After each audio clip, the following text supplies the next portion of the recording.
ಮಯ್ಯಾಸ್ ಕಿಚನ್ಗೆ ಎಲ್ಲರಿಗೂ ಸ್ವಾಗತ. ನಾನು ಶೈಲಾಮಯ್ಯ. ಇವತ್ತಿನ ಹೊಸ ರುಚಿಯೊಂದಿಗೆ ಎಲ್ರಿಗೂ ಸ್ವಾಗತ. ಇವತ್ತು ನನ್ನ ಮಯ್ಯಾಸ್ ಕಿಚನ್ಗೆ ನಾನು ಇನ್ನೋರ್ವ ನನ್ನ ಗೆಳತಿಯಾದ ಕವನ ರಾವ್ ಅವಳನ್ನು ಕರೆದಿದ್ದೇನೆ. ವೆಲ್ಕಮ್ ಕವನ. ನಮಸ್ತೆ. ಇವಳಿಗೂ ಕೂಡ ಈ ಅಡಿಗೆಗಳಲ್ಲಿ ತುಂಬಾನೇ ಇಂಟ್ರೆಸ್ಟ್. ಅವಳು ತುಂಬಾ ಬಗೆಯ ಅಡಿಗೆಗಳನ್ನೆಲ್ಲ ಮನೆಯಲ್ಲಿ ಮಾಡ್ತಾ ಇರ್ತಾಳೆ. ಹಾಗೆ ನಾನು ಒಂದ್ಸತಿ ಅವಳ ಹತ್ರ ಕೇಳುವಾಗ, ನೀನು ಯಾವ್ದಾದ್ರು ಒಂದು ಸ್ಪೆಷಲ್ ನಿಂದು ಮಾಡಿ ತೋರಿಸ್ತೀಯಾ, ನೀನ್ ಏನ್ ಅಡಿಗೆ ಮಾಡ್ತಾ ಇದ್ದಿ ಅದನ್ನ ಮಾಡಿ ತೋರಿಸು ಅಂತ ಹೇಳಿದ ಕೂಡಲೇ ಅವಳದೊಂದು ಯಾವಾಗಲೂ ಅವಳಿಗೆ ಇಷ್ಟ ಇರುವಂತಹ ಒಂದು ವೆರಿ ಹೆಲ್ದಿ ಆದ ಒಂದು ಅಡಿಗೆ ಮಾಡ್ತೇನೆ, ಅದನ್ನ ಮಾಡೋಣ ಅಂತ ಕೇಳಿದ್ದು.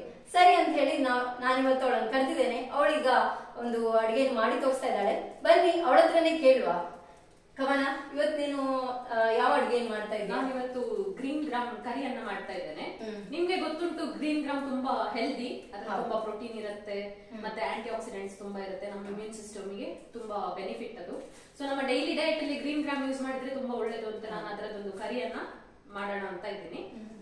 ಇದು ಮತ್ತೆ ಸಿಂಪಲ್ ಕ್ವಿಕ್ ಆಗಿ ಮಾಡುವಂತ ರೆಸಿಪಿ. ಅದಕ್ಕೆ ತುಂಬಾ ಐಟಮ್ಸ್ ಬೇಕು ಅಂತಲ್ಲ, ಮತ್ತೆ ಕಮ್ಮಿ ಟೈಮ್ ಅಲ್ಲಿ ಮಾಡಬಹುದು, ಹೆಲ್ದಿ ಕೂಡ. ಸೊ ಅದನ್ನ ಮಾಡಿ ತೋರಿಸ್ತೇನೆ. ಅದನ್ನ ಫಸ್ಟ್ ಹೆಸರು ಕಾಳನ್ನು ಬೇಯಿಸಿ ಇಟ್ಕೊಂಡ್ರೆ ಬೇಗ ಆಗುತ್ತೆ. ಪ್ರೀವಿಯಸ್ ಡೇ ಈಗ ಮಾರ್ನಿಂಗ್ ಬೇಕು ಅಂದ್ರೆ ಸೋಪ್ ಮಾಡಿ ಇಟ್ಕೊಂಡ್ರೆ ಬೇಗ ಒಂದು ವಿಷಲ್ ಬಂದ್ರೆ ಸಾಕು. ತುಂಬಾ ಬೇಯಿಸ್ಕೊಡ್ಬೇಕು ಅಂತ ಇಲ್ಲ, ಅದು ತುಂಬಾ ಸಾಫ್ಟ್ ಆಗುಸ ಬೇಡ. ಸರಿ, ಹಾಗಾದ್ರೆ ನಾವೀಗ ಸ್ಟಾರ್ಟ್ ಮಾಡುವಲ್ಲ? ಕವನ, ಈಗ ಸ್ಟಾರ್ಟ್ ಮಾಡುವಲ್ಲ? ಓಕೆ. ಫಸ್ಟ್ ಒಂದು ಪ್ಯಾನಿಗೆ ಎಣ್ಣೆಯನ್ನು ಹಾಕೊಬೇಕು.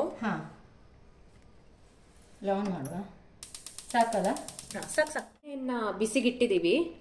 ಅದಾದ್ಮೇಲೆ ಎಣ್ಣೆ ಬಿಸಿ ಆಗ್ತಾ ಇರುವಾಗ ನಾವು ಇಷ್ಟೆಲ್ಲ ರೆಡಿ ಮಾಡಿ ಇಟ್ಕೊಂಡಿದೀವಿ. ನಾನು ಅದಕ್ಕೆ ಫಸ್ಟಿಗೆ ಸ್ವಲ್ಪ ಚಕ್ಕೆ ಮತ್ತೆ ಪುಲಾವ್ ಎಲೆಯನ್ನು ಹಾಕ್ತೀನಿ. ಅದ್ರ ಜೊತೆಗೆ ಚೂರು ಜೀರಿಗೆ ಕೂಡ ಹಾಕ್ತೀನಿ.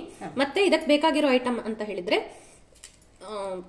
ಹಸಿಮೆಣಸಿನ್ಕಾಯಿ ಒಂದು, ಮತ್ತೆ ಚೂರು ಒಂದು ಟೊಮ್ಯಾಟೊ, 2 ಈರುಳ್ಳಿ, ಮತ್ತೆ ಶುಂಠಿ ಬೆಳ್ಳುಳ್ಳಿ ಪೇಸ್ಟ್ ಹಾಕ್ತೇನೆ. ಶುಂಠಿ ಬೆಳ್ಳುಳ್ಳಿ ಪೇಸ್ಟ್ ಕೂಡ ಯೂಸ್ ಮಾಡಬಹುದು, ಇಲ್ಲಾಂದ್ರೆ ಶುಂಠಿ ಬೆಳ್ಳುಳ್ಳಿ ಸೆಪರೇಟ್ ತಗೊಂಡು ಅದನ್ನ ಗ್ರೇಟ್ ಕೂಡ ಮಾಡಬಹುದು. ಇದಕ್ಕೆ ಬೇಕಾಗಿರೋದು ಇಷ್ಟೇ ಐಟಮ್ಸ್. ಮತ್ತೆ ಗ್ರೀನ್ ಗ್ರಾಮ್. ಈಗ ಬಿಸಿ ಆದ ಕೂಡಲೇ ನಾವು ಎಣ್ಣೆಗೆ ಅದನ್ನೆಲ್ಲ ಹಾಕುದಲ್ವಾ? ಹೌದು. ಈಗ ನೋಡಿ, ಎಣ್ಣೆ ಬಿಸಿಯಾಗಿದೆ. ಇದಕ್ಕೆ ನಾವು ಚಕ್ಕೆ ಹಾಕ್ತಾ ಇದ್ದೀನಿ, ಮತ್ತೆ ಪುಲಾವ್ ಎಲೆ, ಮತ್ತೆ ಒಂಚೂರು ಜೀರಿಗೆ, ಸ್ವಲ್ಪ ಜೀರಿಗೆ ಹಾಕೋದು. ಸ್ವಲ್ಪ ನೋಡಿ, ಇಷ್ಟ 3 ಐಟಮ್ ಹಾಕಿದ್ದೀವಲ್ಲ, ಇದೊಂಚೂರು ಫ್ರೈ ಆದ್ಮೇಲೆ ನೆಕ್ಸ್ಟ್ ಇದಕ್ಕೆ ಈರುಳ್ಳಿ ಹಾಕಿ. ಈಗ ಈರುಳ್ಳಿ ಹಾಕ್ತೇನೆ.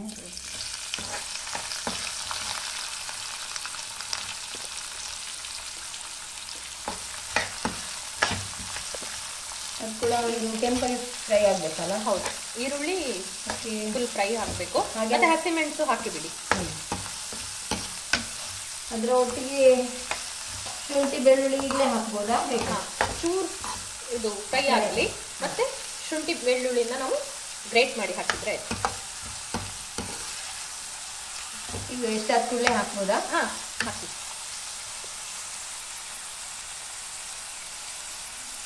ಇದರ ಪೇಸ್ಟ್ ಕೂಡ ಹಾಕ್ಬೋದಲ್ವಾ?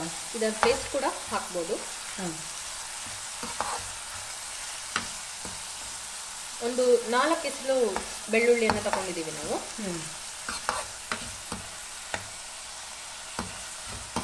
ಇದು ಚಪಾತಿ ಪೂರಿಗೆಲ್ಲ ತುಂಬಾ ಒಳ್ಳೇದಾಗ್ಬೋದ? ಹೌದು, ತುಂಬಾ ಒಳ್ಳೇದಾಗತ್ತೆ. ಮತ್ತೆ ತುಂಬಾ ಹೆಲ್ದಿ ಕೂಡ.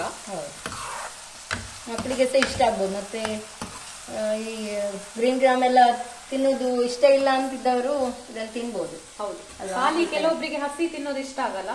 ಸೊ ಈ ತರ ಗ್ರೇವಿ ಎಲ್ಲ ಮಾಡಿದಾಗ ಚಪಾತಿಗೆಲ್ಲ ತುಂಬಾ ಒಳ್ಳೆ ಆಗುತ್ತೆ. ಅದೇ, ಇದು ಫ್ರೈ ಆಗ್ತಾ ಇರುವಾಗ ಒಂದ್ ಸ್ವಲ್ಪ ಚಿಕ್ಕೆ ಉಪ್ಪನ್ನು ಸಹ ಹಾಕ್ಬೇಕು ಅಂತ ಹೇಳ್ತಾರಲ್ಲ? ಹೌದು. ಮತ್ತೆ ನಾವಿದು ಇಷ್ಟು ಸ್ವಲ್ಪ ಫ್ರೈ ಆದ್ಮೇಲೆ ಒಂದೊಂದೇ ಇಂಗ್ರೀಡಿಯೆಂಟ್ಸ್ ಹಾಕ್ತಾ ಬರ್ಬೋದು. ಅದು ಬೇಯಲಿಕ್ಕೆ ಸರಿಯಾಗಿ ಒಂದು ಸ್ವಲ್ಪ ಉಪ್ಪನ್ನು ಹಾಕೋದು. ಉಪ್ಪು, ಮತ್ತೆ ಸ್ವಲ್ಪ ಅರಿಶಿನ,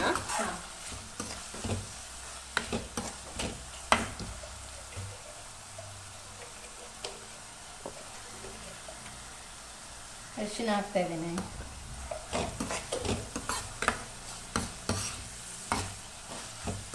ಸ್ವಲ್ಪ ಕೆಂಪಾಗ್ತಾ ಬಂದಿದೆ ಈಗ. ಹೌದು. ಮತ್ತೆ ಟೊಮೆಟೊ ಕಟ್ ಮಾಡಿರೋದು ಉಂಟಲ್ಲ, ಟೊಮೆಟೊ ಸಹ ಹಾಕ್ಬೇಕು.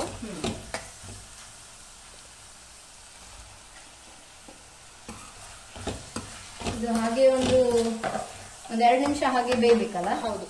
2 to 5 minutes ಬೇಕಾಗತ್ತೆ, ಯಾಕಂದ್ರೆ ಇದು ತುಂಬಾ ಒಂಥರ ಸ್ಮ್ಯಾಶ್ ಆದ್ರೆ ನೆಕ್ಸ್ಟ್ ಗ್ರೀನ್ ಗ್ರಾಮ್ ಹಾಕಿದಾಗ ಅದು ಒಳ್ಳೆ ಆಗುತ್ತೆ. ಸರಿ ಬೇಯಬೇಕು, ಫುಲ್ ಬೇಯಬೇಕು. ಈಗ ಒಂದು 2 minutes ಹಾಗೆ ಇಡುವ ನಾವು. ಸರಿ ನೋಡಿ, ಇಷ್ಟು ಬೆಂದ್ರೆ ಸಾಕು. ಈಗ ನಾವು ನೆಕ್ಸ್ಟ್ ಇದಕ್ಕೆ ಒಂದೊಂದೇ ಮಸಾಲೆನ ಆಡ್ ಮಾಡ್ತಾ ಹೋಗೋಣ. ಫಸ್ಟ್ ಒಂದು ಅರ್ಧ ಚಮಚದಷ್ಟು ಚಿಲ್ಲಿ ಪೌಡರ್, ಅಂದ್ರೆ ಖಾರ ಬೇಕು ಅಂದವ್ರು ಇನ್ನೂ ಹಾಕೊಳ್ಬಹುದು. ನಾನಿಲ್ಲಿ ಒಂದು ಹಸಿಮೆಣಸು ಆಲ್ರೆಡಿ ಯೂಸ್ ಮಾಡಿರೋದ್ರಿಂದ ಅರ್ಧ ಚಮಚ ಮಾತ್ರ ಚಿಲ್ಲಿ ಪೌಡರ್ನ ಹಾಕಿದ್ದೀನಿ. ಮತ್ತೆ 1.5 ಸ್ಪೂನ್ ಅಷ್ಟು ಗರಂ ಮಸಾಲೆ,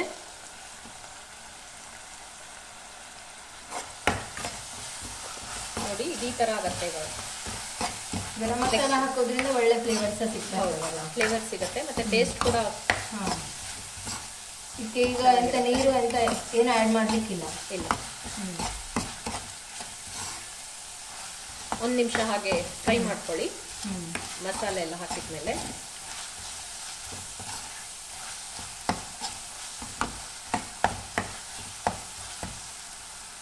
ನೆಕ್ಸ್ಟ್ ಇದಕ್ಕೆ ನಾವು ಗ್ರೀನ್ ಗ್ರಾಮ್ ಬೇಯಿಸಿ ಇಟ್ಕೊಂಡಿದ್ವಿ, ಅದನ್ನ ಹಾಕ್ತಾ ಇದ್ದೀವಿ. ನಾನು 1 ಲೋಟ ಆಗುವಷ್ಟು ಬೇಯಿಸಿ ಇಟ್ಟಿದ್ದೆ. ಬೇಯಿಸಿ 1 ವಿಜಿಲ್ ಬರ್ಸಿದ್ದಷ್ಟೇ, ಯಾಕಂದ್ರೆ ತುಂಬಾ ಅದು ಸ್ಮ್ಯಾಶ್ ಆದ್ರೆ ಕೂಡ ಒಳ್ಳೇದಾಗಲ್ಲ. ಮತ್ತೆ ಇದಕ್ಕೆ ಸ್ವಲ್ಪ ತಿನ್ಬೇಕಾದ್ರೆ ಕಾಳು ಸಿಕ್ಕಿದ್ರೆ ಒಳ್ಳೇದು. ಕಾಳು ಇದಕ್ಕೆ ನಾವೀಗ ಸ್ವಲ್ಪ ನೀರನ್ನ ಆಡ್ ಮಾಡ್ಬೇಕು. ನೀರ್ ಆಡ್ ಮಾಡ್ತಾ ಇದ್ದೇವೆ. ಹಿಡಿಯುವಷ್ಟು ಹಾಕ್ಬೋದಲ್ಲ? ಹೌದು, ಹೇಗೂ ದಪ್ಪ ಅದರದ್ದೇ ದಪ್ಪ ಇರ್ತದೆ. ಹೌದು, ಕಾಳಿದ್ದು ಕುದಿತ ದಪ್ಪ ಆಗ್ಬೋದಲ್ವಾ ಇದು? ಹೌದು. ಸಾಧಾರಣ ನಾನೀಗ 3 ಸಣ್ಣ ಲೋಟದಲ್ಲಿ ಹಾಕ್ತಾ ಇದ್ದೇನೆ. ಈಗ ಇದು ಕುದಿಬೇಕು. ಆಗ ಅದು ನಾವೇನೇನ್ ಮಸಾಲೆ ಹಾಕಿದೀವಿ ಅದೆಲ್ಲ ಚೆನ್ನಾಗಿ ಅದಕ್ಕೆ ಮಿಕ್ಸ್ ಆಗತ್ತೆ ಕಾಳಿಗೆ. ಇದನ್ನ ಒಂದು 5 minutes ಹಾಗೆ ಬಿಡ್ಬೇಕು, ಅದು ಕುದಿಯಲ್ಲಿ ತನಕ, ನೀರ್ ಕುದಿಯಲ್ಲಿ ತನಕ. ಇದು ನೋಡಿ ಕುದಿತಾ ಉಂಟು. ಇದಕ್ಕೆ ನಾನು ಲಾಸ್ಟಿಗೆ ಒಂಚೂರು ಬೆಲ್ಲ ಹಾಕ್ತಿದ್ದೀನಿ, ಅದು ರುಚಿಗೆ ತಕ್ಕಷ್ಟು. ಸ್ವಲ್ಪ ಇನ್ನು ಸ್ವೀಟ್ ಬೇಕು ಅಂತ ಹೇಳಿದವ್ರು ಸ್ವಲ್ಪ ಜಾಸ್ತಿ ಕೂಡ ಹಾಕೊಳ್ಬಹುದು, ಸಕ್ಕರೆನೂ ಯೂಸ್ ಮಾಡ್ಕೊಳ್ಬಹುದು. ಬಟ್ ಸಕ್ಕರೆ ಅಷ್ಟು ಒಳ್ಳೇದಲ್ಲ ಅಂತ ಹೇಳಿ ಬೆಲ್ಲನ ಹಾಕ್ತಾ ಇದೀವಿ. ಒಳ್ಳೆ ಘಮ ಬರ್ತಾ ಇದೆ ಈಗಲೇ. ಅದು ಚಕ್ಕೆ, ಲವಂಗ, ಇದು ಅದೆಲ್ಲ ಮಸಾಲೆ ಎಲೆ ಎಲ್ಲ ಹಾಕಿದ್ರಿಂದ ಒಂಥರ ಡಿಫ್ರೆಂಟ್ ಟೇಸ್ಟ್ ಬರ್ಬೋದು ಇದು, ಅಲ್ವಾ? ಹೌದು. ಒಳ್ಳೆ ಕಾಂಬಿನೇಷನ್. ನೋಡಿ, ಇದು ಈಗ ಕುದಿತಾ ಉಂಟು. ಆಯ್ತು, ಈ ಗ್ರೇವಿ ರೆಡಿ ಆಗಿದೆ. ಲಾಸ್ಟಿಗೆ ಇದೆಲ್ಲ ಆದ ತಕ್ಷಣ ಸ್ವಲ್ಪ ಕೊತ್ತಂಬರಿ ಸೊಪ್ಪನ್ನ ಹಾಕಿದ್ರೆ ಗ್ರೇವಿ ರೆಡಿ. ಈಗ ಚೆನ್ನಾಗಿ ಕುದಿಸಿ ಆಫ್ ಮಾಡಿ ಬಿಡ್ಬೋದು. ಹೌದು.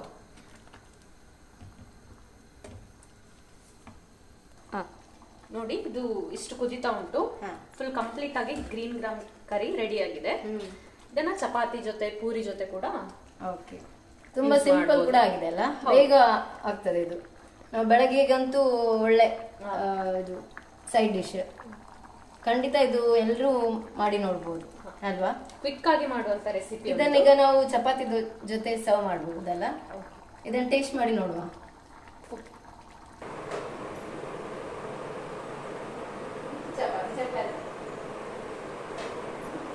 ಈ ಕರಿಯನ್ನ ಚಪಾತಿ ಒಟ್ಟಿಗೆ ತಿನ್ಬೋದು.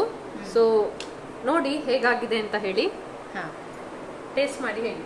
ಓಕೆ, ಯಾವಾಗಲೂ ನಾನು ಬೇರೆಯವರಿಗೆ ತಿನ್ನಿಸ್ತಾ ಇದ್ದೆ. ಇವತ್ತು ನನ್ನ ಗೆಳತಿ ಕವನ ಅವಳೇ ನನಗೆ ಮಾಡಿ ಇದನ್ನು ಸರ್ವ್ ಮಾಡ್ತಾ ಇದ್ದಾಳೆ. ನಾನು ಈಗ ಟೇಸ್ಟ್ ಮಾಡಿ ನೋಡ್ತೇನೆ. ನನಗೆ ಗೊತ್ತಿದೆ ಇದು ತುಂಬ ಚೆನ್ನಾಗಿದೆ ಅಂತ, ಯಾಕೆಂದರೆ ಮಾಡುವಾಗಲೇ ಅಷ್ಟು ಒಳ್ಳೆ ಸ್ಮೆಲ್ ಬರ್ತಾ ಇತ್ತು. ಮತ್ತು ಏನಂದರೆ ಗ್ರೀನ್ ಗ್ರಾಮ್ ಇದು ತುಂಬಾ ಹೆಲ್ದಿ ಅಂತ ಎಲ್ರಿಗೂ ಗೊತ್ತು. ಅದರಿಂದ ಇದು ಮಕ್ಕಳಿಗೆ, ದೊಡ್ಡವರಿಗೆ ಎಲ್ರಿಗೂ ತುಂಬಾ ಒಳ್ಳೆಯದು.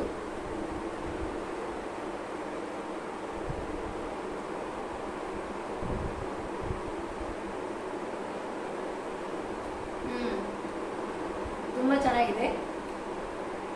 ನಾವು ಅದರೊಟ್ಟಿಗೆ ಈ ಕಾಳು ಸೇರಿಸಿ ತಿಂದರೆ ಅದರ ಟೇಸ್ಟ್ ಇನ್ನೂ ಅದು ತುಂಬ ಸಾಫ್ಟ್ ಕೂಡ ಆಗಿದೆ ಅಲ್ಲ, ಕಾಳು ಚೆನ್ನಾಗಿ ಬೆಂದಿದೆ ಕೂಡ.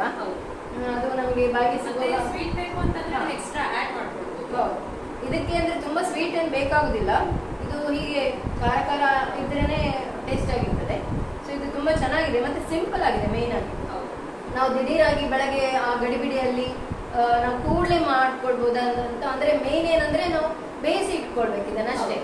ಅದೇ ಮತ್ತೆ ಚಿಕ್ಕ ಚಿಕ್ಕದ್ದು ಐಟಮ್ಸ್, ಆನಿಯನ್ ಮತ್ತೆ ಟೊಮೆಟೊ ಕಟ್ ಮಾಡಿದ್ರೆ ಸಾಕು.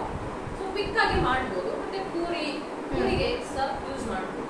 ಈ ಕರಿ ತುಂಬಾ ಚೆನ್ನಾಗಿದೆ, ಒಂಥರ ಡಿಫ್ರೆಂಟ್ ಆಗಿದೆ. ನೀವು ಕೂಡ ಇದನ್ನು ಟ್ರೈ ಮಾಡ್ತೀರಾ ಅಂತ ಅನ್ಕೊಳ್ತೇನೆ. ಇಂಥದ್ದೇ ಇನ್ನೊಂದು ಒಳ್ಳೆಯ ರೆಸಿಪಿಯೊಂದಿಗೆ ನಾನು ಇನ್ನೊಮ್ಮೆ ಭೇಟಿ ಆಗ್ತೇನೆ. ಇವತ್ತಿಂದು ರೆಸಿಪಿ ಇಷ್ಟ ಆಯ್ತು ಅಂತ ಅನ್ಕೊಳ್ತೇನೆ. ಹೌದು, ಖಂಡಿತ. ನಾನು ತುಂಬಾ ದೊಡ್ಡ ಕುಕ್ ಅಲ್ಲ, ಆದ್ರೂ ಒಂದು ಕರ್ದು ನಿಮ್ಮ ಚಾನೆಲ್ ನಲ್ಲಿ ಕುಕ್ ಮಾಡ್ಲಿಕ್ಕೆ ಅವಕಾಶ ಮಾಡ್ಕೊಟ್ಟಿದ್ದಕ್ಕೆ ನಂಗೆ ತುಂಬಾ ಥ್ಯಾಂಕ್ಸ್ ಹೇಳ್ತೀನಿ. ಓಕೆ, ಇದ್ರಲ್ಲಿ ದೊಡ್ಡ ಕುಕ್ ಅಲ್ಲ ಅಥವಾ ಸಣ್ಣ ಕುಕ್ ಅಂತ ಯಾರು ಏನು ಇದ್ರಲ್ಲಿ ಬರೋದಿಲ್ಲ. ಯಾಕೆಂದ್ರೆ ಎಲ್ರಿಗೂ ಅವ್ರವ್ರದ್ದೇ ಆದಂತ ಒಂದು ಕೆಪಾಸಿಟಿ, ಐ ಮೀನ್ ಒಬ್ಬೊಬ್ರು ಟ್ಯಾಲೆಂಟ್ಗಳು ಇರ್ತವೆ. ಅಂದ್ರೆ ಅವ್ರದ್ದೇ ಆದಂತ ಒಂದು ಸ್ಪೆಷಲ್ ಆದ ಡಿಶ್ಗಳು ಇರ್ತವೆ, ಅದು ನಮ್ಗೆ ಗೊತ್ತಿರುವುದಿಲ್ಲ.